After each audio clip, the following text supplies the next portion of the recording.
শোনো না, কাছে এসে বসো, সমস্যা কি? তুমি তো আমার গার্লফ্রেন্ড, আরে কালকে আমরা বিয়ে করে নেব। ভাইয়া কন্ডম হবে? এক প্যাকেট দেন তো।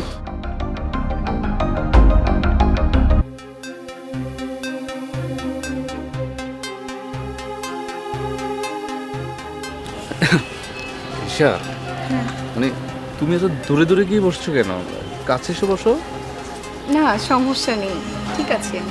আরে সমস্যা নেই বুঝছি, কিন্তু তুমি যদি পড়ে যাও একটু কাছে এসে বসো। আরে না, পড়বো না, ঠিক আছে তো। শোনো না, বলছিলাম কি, আমি তোমার বয়ফ্রেন্ড, এত এত এমন করো কেন? আপনি এমন করছেন কেন? শোনো, সবচেয়ে বেশি হচ্ছে তোমাকে আজকে অনেক সুন্দর লাগছে।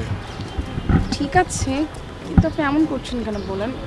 আপনার সাথে তো আজকে আমার প্রথম দেখা, আমার লজ্জা লাগছে। এছাড়া কেউ দেখে ফেললে কি ভাববে বলেন তো?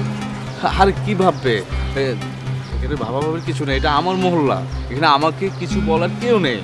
তাছাড়া তুমি তো আমার গার্লফ্রেন্ড, আজ বিদে কাল তোমার আমার বিয়ে, কোনো ব্যাপার না। আসলে আরে একটু কাছে আসলে কি হয়, কোনো সমস্যা নেই। আর শুনো না, কাছে এসে বসো, সমস্যা কি? তুমি তো আমার গার্লফ্রেন্ড, আরে কালকে আমরা বিয়ে করে নেব। আজকে রাতটা আমার বন্ধুর বাসায় থাকবো, আমরা কালকে বিয়ে করবো। আজকে আমরা বয়ফ্রেন্ড গার্লফ্রেন্ড, কালকে তুমি আমার হবু বউ। ঠিক আছে, কিন্তু রাস্তার মধ্যে একটু। এই মামা দাঁড়া তো, শোনো, বসো, আমি একটু ফার্মেসি থেকে আসতেছি। হ্যাঁ,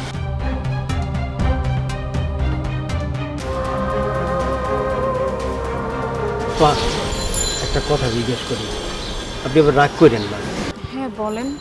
আমি এতক্ষণ রিক্সা চালাইতে চালাইতে আমি অনেক কিছু দেখছি, অনেক কিছু বুঝতে পারছি। এই ছেলেটার সাথে আপনার কোনো ঝামেলা আপনারা ডিস্টার্ব করতেছে? আসলে ভাইয়া কিভাবে যে বলি, ছেলেটার সাথে আমার ফেসবুকে পরিচয়। আমি ওর কথায় পড়ে না বাড়ি থেকে চলে এসেছি বিয়ে করব বলে, কিন্তু ও আমার সাথে রিক্সায় বসে যেগুলো করছে আমার কেন জানি মনে হচ্ছে ছেলেটা ভালো না। ভাইয়া কন্ডম হবে? এক প্যাকেট দেন তো।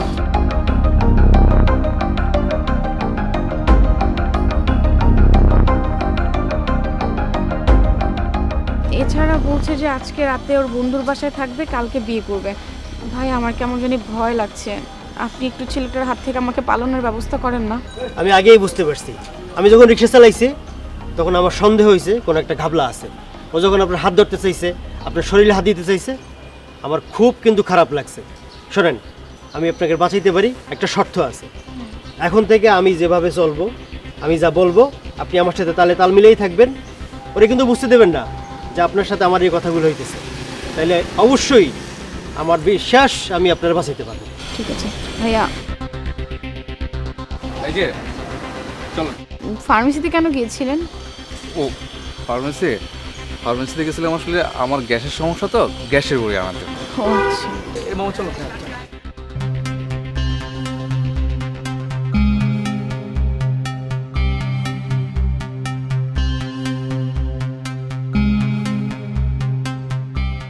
কি ব্যাপার, দাঁড়ালেন কেন? মামা একটু আপনি আর সময় পাননি এখনই? হ্যাঁ আচ্ছা, আমারও না পানি পিপাসে পেয়েছে, একটু পানি খাওয়াবেন? ঠিক আছে, থাকো, আমি পানি নিয়ে আসতেছি। আর আপনি দাঁড়ায় আছেন কেন? জান, আপনি কাজ সেরে আসুন। আচ্ছা ঠিক।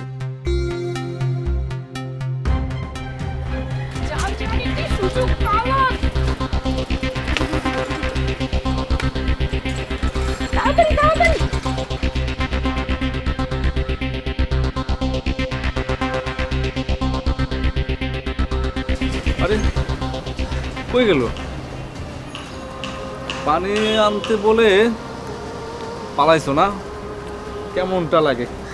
পাখি তো হাতছাড়া হয়ে গেল। রিক্সাওয়ালা, ওরে আমি পায়ালই।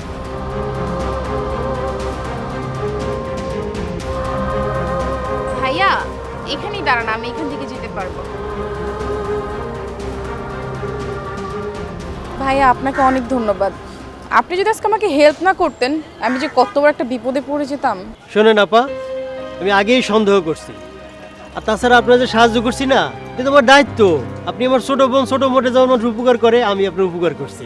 আমি তখনই বুঝতে পারছি যে একটা ঝামেলা আছে। কেন যে আপনারা এইসব ছেলেদের বিশ্বাস করেন? আর এই ফেসবুকে কথা বললে আপনি এভাবে চলে আসলেন, এটা কি ঠিক হইলো বলেন? তাছাড়া আজ আপনার কত বড় ক্ষতি হয়ে যেতে পারতো। আর এই ছেলেটা আজকে রাত্রে ওর বাসায় আপনাকে রেখে কালকে বিদায় দিয়ে দিত। আর ও যে আপনার বলছে না বিয়ে করবে, ও আসলে আপনাকে বিয়ে করতো না। আপা, মা বাবা আপনাকে লেখাপড়া করায়, খাওয়াই পরে বড় বানায়, কত কষ্ট করে সন্তানের জন্য। আপনারা আসলে মা বাবারে বুঝতে চান না। আপনারা এই ভুলগুলো করে ফেলান। যখন আপনারা মা বাবা হবেন তখন সন্তানের জিনিসটা আপনারা বুঝবেন। তাছাড়া আমার মনে হইতেছে আমি একটু বেশি বলে ফেলাইছি, দুঃখিত। না না ঠিক আছে, আপনি তো ঠিক কথাই বলেছেন ভাইয়া। আপা, আমি তাইলে বিদায় নেই। আরে দাঁড়ান, আপনি ভাড়াটা নিয়ে যান। আরে আপা, ভাড়া লাগবে না, কি যে কন। আপনি তো আমার ছোট বোনের মতো। ছোট বোনের লাগে তো বড় ভাইরা অনেক কিছুই করে।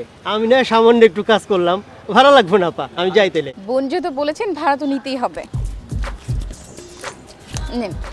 আচ্ছা, এত করে যখন বলতেছেন, ঠিক আছে তাইলে, ভালো থাকেন আপা। আমি তাহলে আসি ভাইয়া। হ্যাঁ, জি, ওকে, আল্লাহ ভালো হাফেজ। থাকেন। আসসালামু আলাইকুম।